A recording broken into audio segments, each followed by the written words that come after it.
Hi and welcome to today's video. I got a whole load of wire and I decided to make this for the very first time. I've never done it before, so I thought I'd give it a go. But that's not the purpose of today's video. It's about dealing with naysayers because, believe it or not, I have dealt with naysayers my entire life, working life at least. And there's always been someone who has said, you shouldn't do that, you can't do that, that's not going to be good, you need to really change that attitude, you can't do that. You've heard it all before. A lot of the times it's either family, friends and mentors who support you, but actually sometimes it can be them who also end up saying you shouldn't do something. And in those situations, what do? Do you listen or don't you listen? People who have your best interests at heart, who say you shouldn't do something just because they don't think it's right, that doesn't necessarily mean it's not right for you. And a lot of the time, the naysayers, family or not, friends or not, people you don't know, real haters, they may boil down to their insecurities or their fears. So how do you keep going in spite of all the no's that you encounter? Well, for me personally, it boils down to my personality, my characteristics, but mainly due to my self-belief. I have incredible self-belief because I know my capabilities. I know what I'm good at. I also know what I'm not good at. And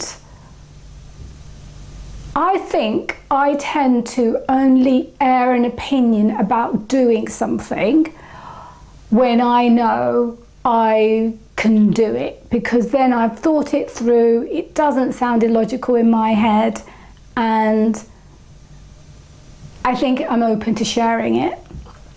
Now,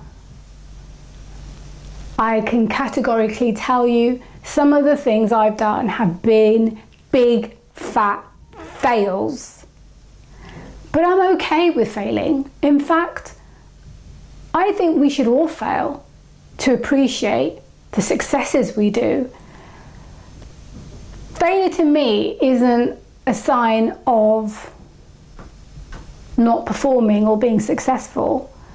Failure to me is a sign of learning and picking myself up and dealing with that experience. And maybe, although sometimes I do, make the same mistake again. But that's not because I'm doing the same thing again, it's just I'm trying a different approach again, and I may come up with the same result again, but unless I try, I won't know. And the problem with naysayers is they don't give you the ability to try. They just immediately say nope, and then in the back of your mind that's thinking, well, they said I shouldn't do it, they're my family, they're my friends, they know what I'm like, they have my best intentions, but actually, do they really know how I feel? Do they really know what it feels like to fail when you've worked your butt off and it's still not materialized? Do they know the sacrifices you've had to make? Are you prepared to make them again? The point is, to fight through a naysayer,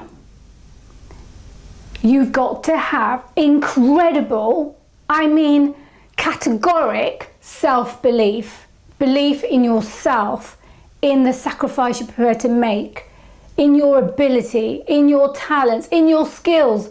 You just have to have self-belief. And that is, I think, probably the most important ingredient when thinking about doing something. It's not about what the naysayers are saying, because they might just have pure hatred in their hearts, in which case, no matter what you do, it's never going to get through to them. So my tip or my advice to anybody who is dealing with people who just continually either put you down, haven't got anything nice to say, or just don't agree with who you are or what you're doing, have self-belief. It really is what can get you through to the other side. So until my next video, goodbye for now.